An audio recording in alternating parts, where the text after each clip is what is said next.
Hey, welcome. If it's Thursday at 1 o'clock Central Time, you know it's Think Tank Thursday. And I'm really excited today to introduce my guest. I think his brand is incredible. I think it's the kind of experiential thing that we're going to really have to drive home in 2021. So I can hardly wait to talk with Bob and have you talk with Bob and find out how we do things better moving forward. I'm Beth Standlee, CEO of Trainertainment. I want to thank our digital sponsors for 2021. We really appreciate your support.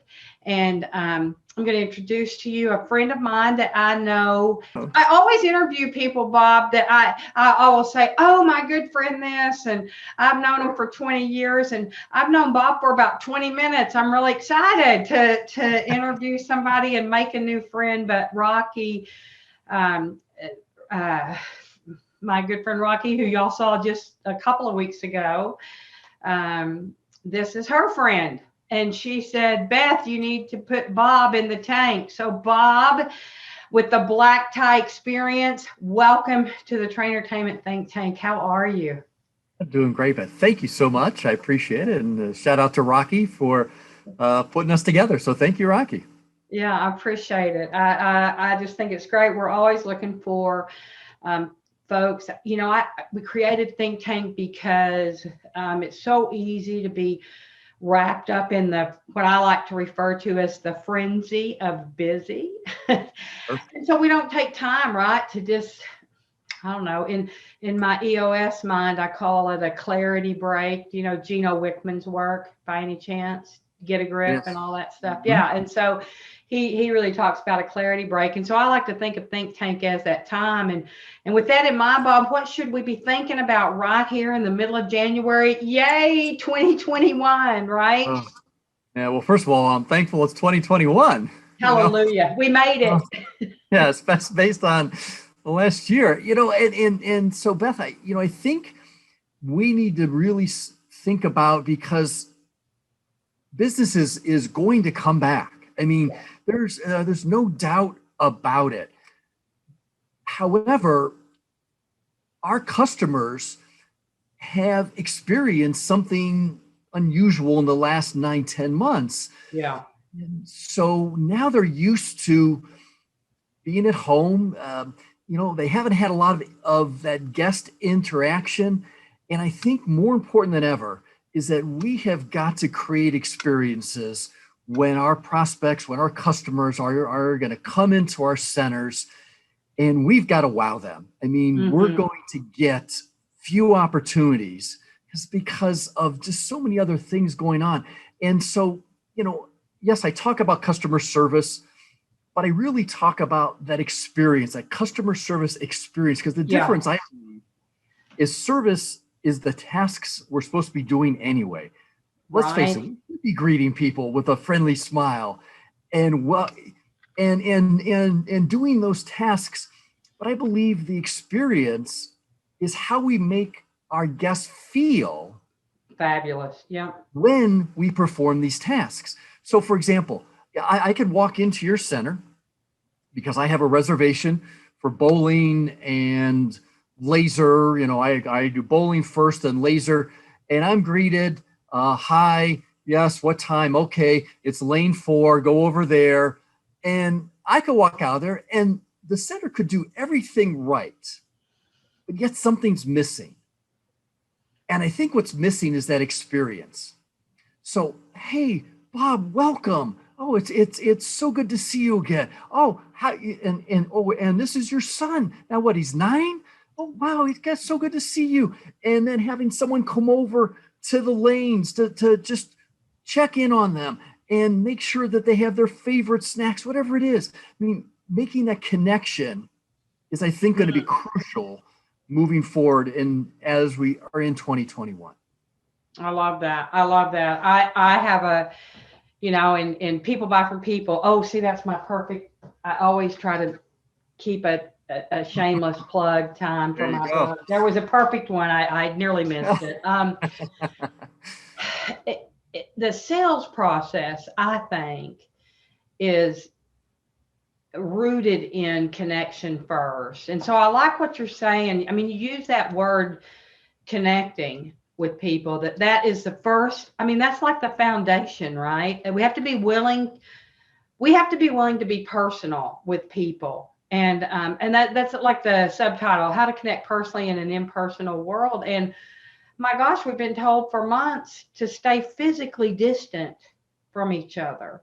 Right. And so how do you connect with others? I mean, even in a world where we're probably going to be masked up for a few more months and things like that, Bob, what are some recommendations you have about connection? And I think there are a couple things. Now I know that yes, we have been, and or we've been masked up. We've been told to be 6 feet away and to have these barriers. But I still think that how we speak to one another, how we act towards one another, Mm-hmm. how we look, or what's our body language, what's our appearance. People want to know that they're coming in to a friendly atmosphere. Mm-hmm. So not only what's our appearance, but what's the appearance of our center? What's it look like? What's Mm-hmm. it smell like? What's it Yeah. feel like? Yeah. All these things set, and so Beth, I call these impact points Mm. because I think everything in your center can make a subconscious impact to you, either negatively or positively. So if I Yes. walk in and it could be, or you have the plexiglass up and you have the masks on and it's a very sterile, bland environment, that's not a great impact. But I walk in and there's music playing Mm-hmm. and there's laughter and there's employees that are coming up to me even 6 feet away say, hi, how can I help you today? What can I help you find? Those are positive impacts. And I think those are easy, right? Oh, Those are the absolutely. easy things, but we have to create a culture, right? And I think you speak to culture all the time, that we have to create a culture of friendliness. We have to create a culture of care. And how do you do that? Well, and that's a great question. And use the word foundation earlier. So I'm going to take that as well, because when I talk about delivering the black tie customer Mm-hmm. experience, one of the first strategy is what I call building a foundation of hospitality. Oh, I love And that. Yeah. and I use the analogy of think of your center. Your center right now is standing solid because the foundation is strong. Yeah. You have to build your foundation first. Yeah. Well, that's the same with your culture. I mean, before you want to deliver this fantastic customer service experience, your culture, your foundation has to be set. It has to be solid. And so, I work with companies to say, okay, so what's your vision? What's your purpose? Mm-hmm. What are those core values? I was at a center in Boise, Idaho, speaking, and right on the wall, right where everyone could see, said, our core values are That's awesome. safe, friendly, fun. Like, that's exactly it. Mm-hmm. And so, you have to be able to have that culture because going back to your point, people do business with people. Well, our staff, how well do we get along with each other?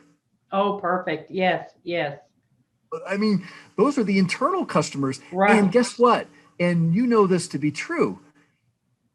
You as a consumer can sense when staff isn't getting along, when Oh, they're oh my word. I've been, you know what? I always tease that I'm thrilled to go through the toll booth and have somebody be ecstatic that they're there. Because for number one, I don't want to have to work the toll booth, and I'm thrilled that they're happy doing what they're doing.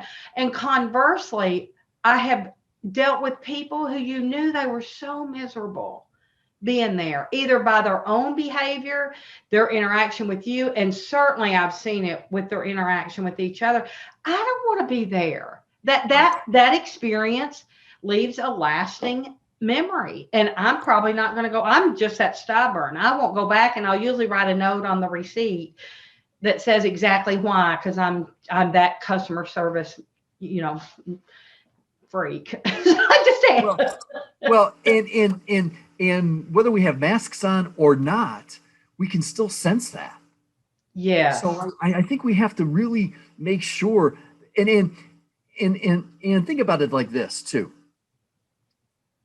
And now, depending on the size of the FEC, and I get it, but think about this: that the people that interact with the customers most probably are the ones that spend no time in meetings.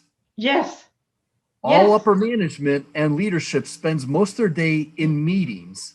The people that are directly those frontline ambassadors, the ones that maybe aren't as aren't trained, they're the ones that are your first. They touch our customers the most.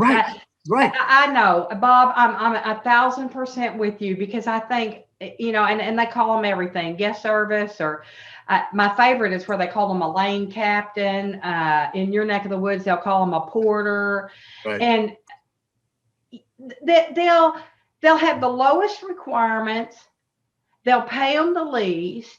And they probably ought to be dressing them up in black tie and teaching them VIP service, in my humble opinion, because they have the most impact with the guest. Yes. And, and it's one thing that I would tell my staff, and I tell a lot of other staffs now too, is that people might have never met me during the experience that we had, or may never even meet the owner of the FEC, but they're going to base the entire experience on who they've interacted with for those 2, 3, 4, 5 hours. Right. That leaves a big impact. And if you want to bring people back, if you want to create loyal fans, because loyal fans increase revenue. They're cheaper to acquire. Yeah. Engagement. Retention. Get them to come back, you bet. And bring their friends. Right. Yeah.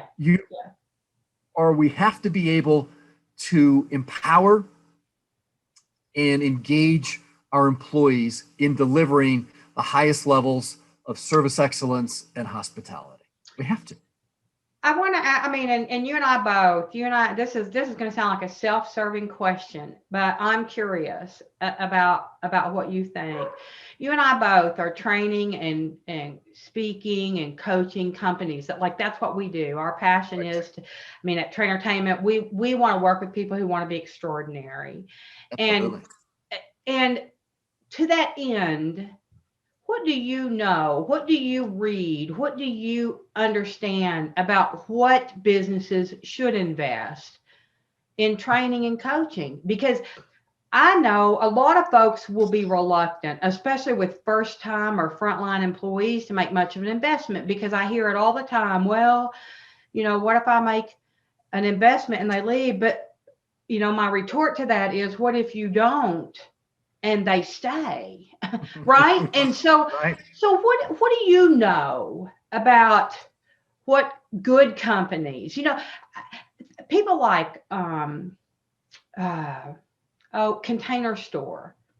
Did you know Container Store, from a retail perspective, pay their people almost 2 times the average retail, 2 to 3 times the average retail rate, but their retention of their team members is like 15, 17, 18 years. So can you imagine how cost effective that is?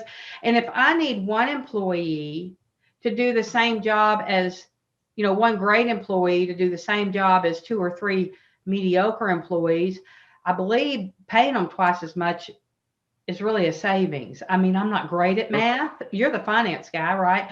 So 2 times a regular salary, they make up for 3 people. That seems good all day long, and they stay, and I don't have to retrain and rehire. But what do you know about what companies should spend? Because we're early in 2021.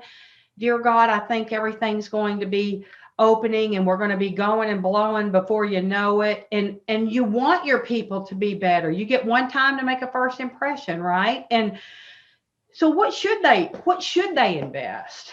Right. And that's a great question. and from all the things that I've read, and I think when I had my companies, I was trying to follow this. It's sometimes difficult, but from what I've read, those highest performing companies spend about 5 to 6% of sales in training. On training, yeah. Now, that may not be possible for some companies. Okay, and I get that. And I think, Beth, here's what's more important. Yes, you need to spend it, but you need to do it the right way. And I am living proof of this working, because I believe that there are 3 methods of training people. And I believe the first 2 don't work. And why I say that I'm living proof, because I did the first 2. Oh, good. You have experience. Okay. Yay. All right. Good. I can hardly wait. Okay. So the first one is what I call the tell me method. Oh, yeah. Okay. So I'm going to tell you that you have to do customer service. Mm-hmm. And I'm not going to give you really anything about it. Get the head nod. Okay. Yeah. Mm-hmm. Mm-hmm. And then me as the employee says, well, great, but I'm going to forget it. And so here's the second step, which again, I tried and it worked, but not to the extent, is what I call the show me method. Uh-huh. Where I'm going to show you now what it means. Now that also, but here's the kicker about it, Beth, because I did this. So, or since I didn't have time, I said, okay, you know what, new hires, so-and-so who's on my Joe Bob. Yeah. Yeah. Follow Joe Bob. Yeah. Well, here's the problem with it. That person was trained with the tell me method. So the first thing is, all right, listen, let me show you all the shortcuts. Okay. Bob's not, Bob doesn't really care about this. And as the employee said, okay, I may remember that. But then I got to the third method, Beth. And once I figured this out, I believe that if you involve your people in the training, mm-hmm. and make them understand how important it is, put them in the shoes of the customer. I mean, one of the questions that I ask a lot is how many of your employees have actually come to your center as a customer before? Oh, yeah. And well, then how do you know what the customer's experience? That's brilliant. Yeah, that's very good. Yeah. And so, because I think and I think that if we can put that investment, because you and I both agree that it's not a cost, it's an investment. It's an investment, you bet.